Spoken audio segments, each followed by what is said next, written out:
نحمده ونصلي على رسوله الكريم اعوذ بالله من الشیطان الرجیم بسم اللہ الرحمن الرحیم. عزیزان گرامی السلام علیکم ورحمۃ اللہ وبرکاتہ. دین و فطرت کے نام سے آج ہم ایک نئی سیریز شروع کرنے جا رہے ہیں. اس میں ہم تفصیل سے یہ بتائیں گے کہ اللہ تعالیٰ نے ہمیں کیوں پیدا کیا ہے، اور اس کے ساتھ ساتھ اللہ تعالیٰ کی وحدانیت، اللہ کی شان، اللہ تعالیٰ کا اپنے بندوں پر حق اور بندوں کا اللہ تعالیٰ کی طرف فرض واضح کریں گے. اس کائنات کو اللہ تعالیٰ نے ہم سے بہت پہلے ہی بنا لیا تھا. کئی ہزار سال پہلے، ہم سے پہلے اس دنیا میں زمین بھی تھی، آسمان بھی تھا، جانور بھی تھے، جنات بھی تھے، ہم ہی نہیں تھے. اللہ تعالیٰ نے انسان کو بنانے سے پہلے جنات کو بنایا. اس کے بعد اللہ تعالیٰ نے زمین پر پانی، پہاڑ، ہوا، درخت، پودے اور جانور بنائے. یہ ساری وہ چیزیں ہیں جن کی کہ ہم کو ضرورت پڑے گی. اس کے بعد اللہ تعالیٰ نے فرشتوں میں بھی فیصلہ فرما دیا کہ انی جاعل فی الارض خلیفہ، میں زمین میں اپنا نائب بنانے جا رہا. ایک ایسی مخلوق جو افیشیٹ کرے گی، ایک ایسی مخلوق جو اللہ کا کام زمین پر کرے گی. اللہ تعالیٰ نے ہمارے بنانے سے پہلے ہر وہ چیز بنائی جس کی کہ ہمیں ضرورت پڑے گی.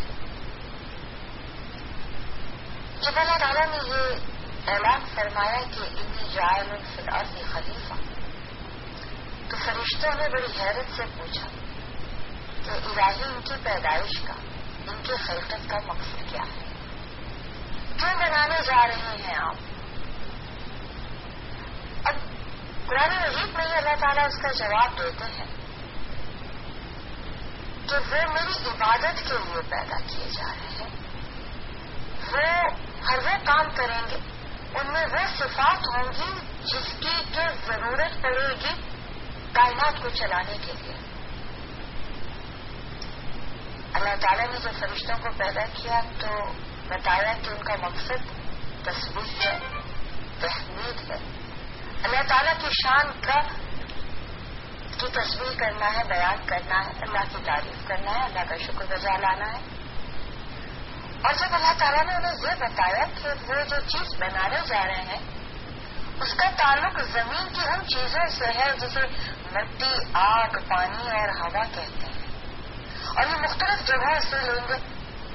مختلف جگہوں کی مٹی ہوگی، مختلف جگہوں کا پانی ہوگا، مختلف جگہ سے ہوا لیں گے اور آگ لیں گے. یہ چاروں چیزیں ملا کے جتنی بھی اللہ تعالیٰ نے اس کی نسبت رکھی ہوگی، اس بیلنس سے ایک مٹی ہو ہی جائے گی. پھر اسے سڑنے کے لیے رکھ دیں گے، پھر اس میں سے اسمیل اٹھے گی، پھر وہ بجے گی کھنکھناتی ہوئی.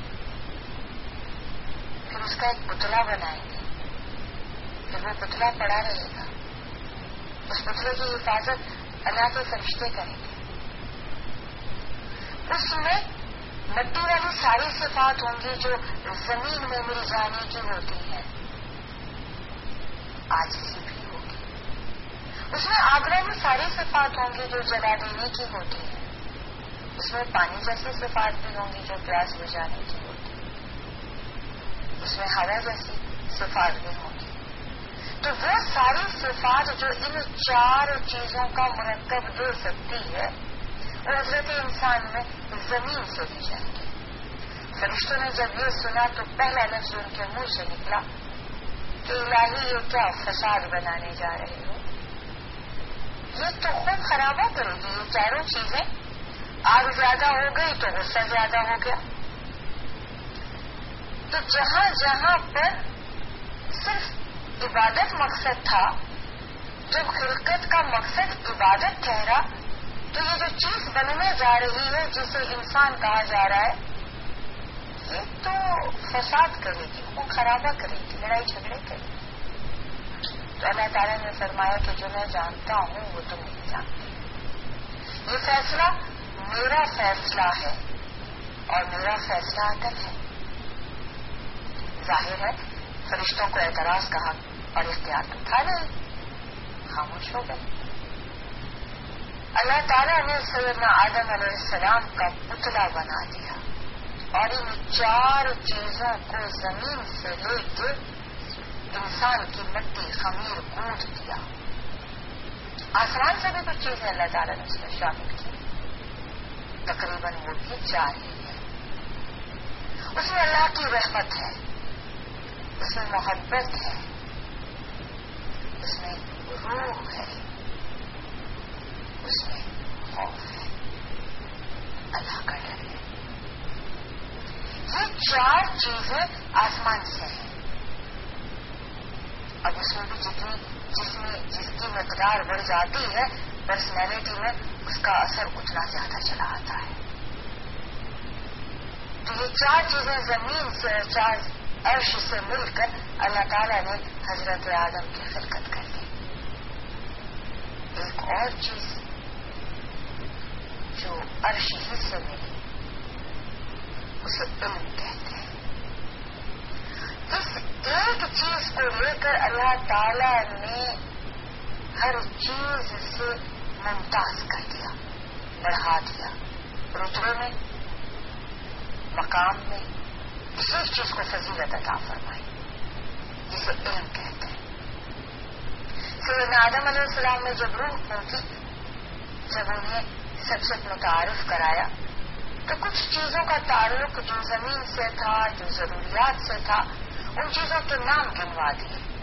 سیدنا آدم کو بھی سکھا دیے، فرشتوں کو بھی سکھا دیے. اس کے بعد دونوں سے پوچھ لیا. سیدنا آدم نے فوراً ہی وہ سارے کے سارے نام بتا دیے. فرشتوں کو بھوک لگتی نہیں تھی اس لیے کھانے کی چیزوں کا نام یاد نہیں. پیاس لگتی نہیں تھی تو یہ پتہ ہی نہیں کہ پیاس کی شدت کیا ہوتی ہے، کیفیت کیا ہوتی ہے. تو اس وقت پانی چاہیے ہوتا ہے، پانی کا نام ہی بھول گئے. تو کئی نام جو اللہ نے سکھائے تھے کہ اس وقت اس چیز کی ضرورت پڑے گی اور یہ چیز کام آئے گی. سیدنا آدم کو بطور انسان کے وہ سب یاد رہا. اور یہ فضیلت بتاتے ہی اللہ تعالیٰ نے حکم دیا کہ سجدہ کرو. سب نے سجدہ کیا. حضرت آدم علیہ السلام مسجود ملائک ہو گئے. یہ ایک فضیلت، یہ ایک رتبہ، یہ ایک مقام اشرف المخلوقات بناتا ہے. ویسے انسان کی پیدائش سیدنا آدم سے لے کر آج سے لے کر قیامت تک انسان کی پیدائش کوئی بڑا کرشمہ نہیں ہے، کوئی بڑی بات نہیں ہے. قرآن میں اللہ تعالیٰ اس کو حقیر پانی کی پیدائش کہتے ہیں. اور اگر میرا انسان اللہ خلقناہ من نطفۃ فاذا هو خصیم مبین، انسان دیکھتا نہیں کتنے حقیر پانی کی پیدائش ہے، پھر بھی اس قدر جھگڑا لو. سمجھتا کیا ہے خود کو. بار بار اللہ تعالیٰ انسان کو اس کی اوقات یاد دلاتے ہیں. جب سیدنا آدم کو بناتے ہیں، جب ان کی مٹی گوندتے ہیں تو قرآن میں کہتے ہیں کبھی کھنکھناتی ہوئی، کبھی سڑی ہوئی، کبھی بدبودار. وہ جب ایک پتلا بناتے ہیں مٹی سے ہی، بغیر باپ کے، بغیر ماں کے، اور جب ماں باپ کے ذریعے بھی پیدائش فرماتے ہیں تو بھی حقیر پانی کی، ناپاک پانی کی، اچھلتے ہوئے پانی کی، گندے پانی کی. انسان کو اللہ تعالیٰ نے جو خلقت جس طریقے سے عطا دی اس کا مقام وہ بنتا نہیں ہے، مگر جس چیز سے اس کا مقام بنتا ہے وہ علم ہے. جس چیز سے اللہ تعالیٰ سے فضیلت عطا فرماتے ہیں، جس چیز کی وجہ سے وہ ایک دم اٹھ کر اللہ کا نائب بن جاتا ہے، وہ علم ہے. ہمارا اس پوری سیریز کا مقصد یہی ہے کہ ہم غور کریں کہ کیا اللہ تعالیٰ نے جس مقصد کے لیے ہمیں بنایا ہم وہ مقصد پورا کر پا رہے ہیں؟ جس چیز کی وجہ سے ہمیں فضیلت عطا فرمائی، کیا ہم اس فضیلت پر مامور ہیں؟ کیا ہم حقدار ہیں کہ وہ فضیلت لے پائیں؟ یا ہر انسان جو پیدا ہوا اشرف المخلوقات ہے، چاہے کچھ جانتا ہو نہ جانتا ہو، ہر انسان جو پیدا ہو کے اس دھرتی پر فرشتے اسی کو سجدہ کرنے لگیں گے کیونکہ وہ انسان ہے؟ کیا انسان بطور انسان کے سب سے زیادہ مقدم اور مکرم ہے، یا کوئی اور وجہ ہے، یا کوئی اور سبب ہے جس کی وجہ سے اللہ تعالیٰ اسے فرشتوں سے بھی بلند تر مانتے ہیں اور فرشتوں کو بھی ان کے سامنے جھکا دیتے ہیں؟ ہماری پوری سیریز انہی واقعات کو، انہی باتوں کو لے کے چلے گی۔ اللہ تعالیٰ نے فرشتوں کو حکم دیا کہ سجدہ کرو، اور فرشتوں نے کہا سبحانک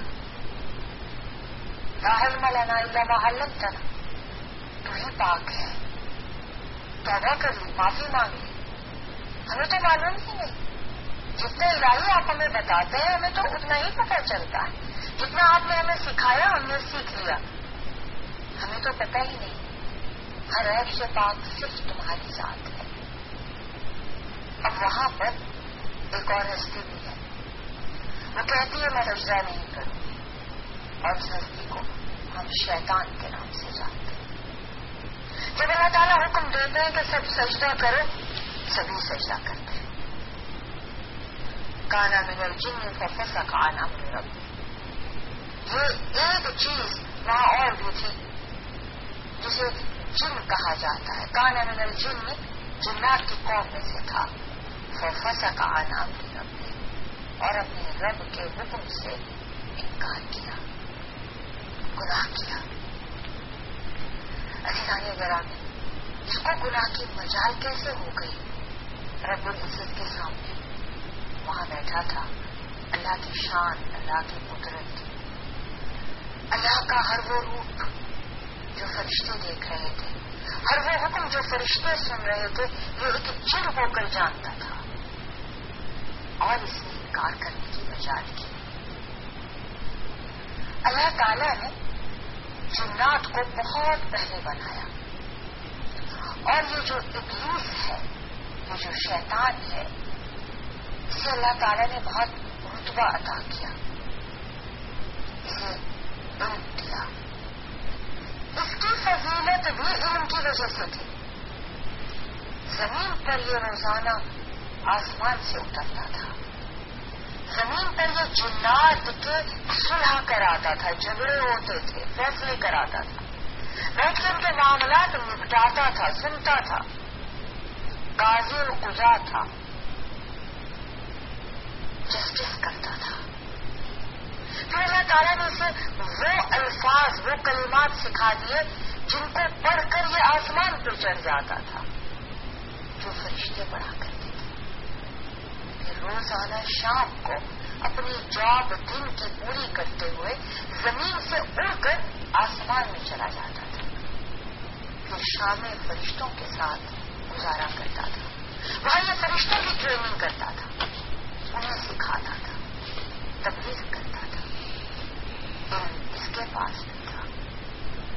اب جب اس نے دیکھا کہ اللہ تعالیٰ نے فضیلت کا باعث علم کو رکھا ہے اور فرشتوں کو حکم دیا ہے آدم کو سجدہ کرنے کے لیے، اور فرما دیا کہ یہ وجہ علم ہے، تو اب اس کی مجال ہوئی یہ کہنے کی کہ عالم تو میں بھی ہوں، 6000 سال ہو گئے مجھے علم حاصل کرتے اور علم پھیلاتے ہوئے، زمین پر بھی آسمان پر بھی تیرا کام کرتے ہوئے، تیرا حکم پہنچاتے ہوئے۔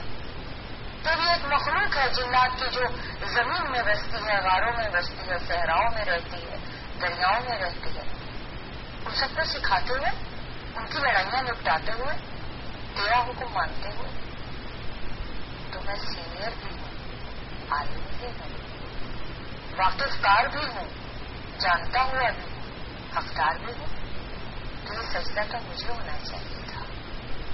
چاہیے تو یہ تھا کہ یہ فرشتے بھی مجھے سجدہ کرتے اور یہ آدم بھی مجھے سجدہ کرتے، نہ کہ میں سجدہ کروں ان سب کو، میں سجدہ کروں آدم کو۔ یہ حق تو، یہ پوزیشن تو نہیں ہونی چاہیے۔ یہ اس کے ذہن میں آیا اور زبان سے نکلا۔ اللہ تعالیٰ نے اپنی تقسیم رکھی ہے، کس کو کتنا مقام دینا ہے، کتنی عزت دینی ہے، کتنا رتبہ دینا ہے، کس کو کتنی ذلت دینی ہے، کتنی پستی دینی ہے، کتنا نیچے رکھنا ہے، کس کو جانور بنانا ہے، کس کو انسان بنانا ہے، کس کو جن بنانا ہے، کس کو فرشتہ بنانا ہے۔ یہ پیورلی اللہ تعالیٰ کی اپنی مرضی ہے، اس میں وہ مشورہ نہیں مانتے، اور اس میں وہ کسی اور کی مرضی، مشورہ، اشارہ وہ ٹھوس کیسے مان سکتے ہیں؟ اب اللہ تعالیٰ نے اس کو دھتکار دیا اور سوال کیا تیری مجال کیسے ہوئی؟ تو اس کے پاس آرگیومنٹ ہے، اور آرگیومنٹ بڑا مزیدار ہے۔ کہتا ہے اس کو کس چیز سے بنایا ہے؟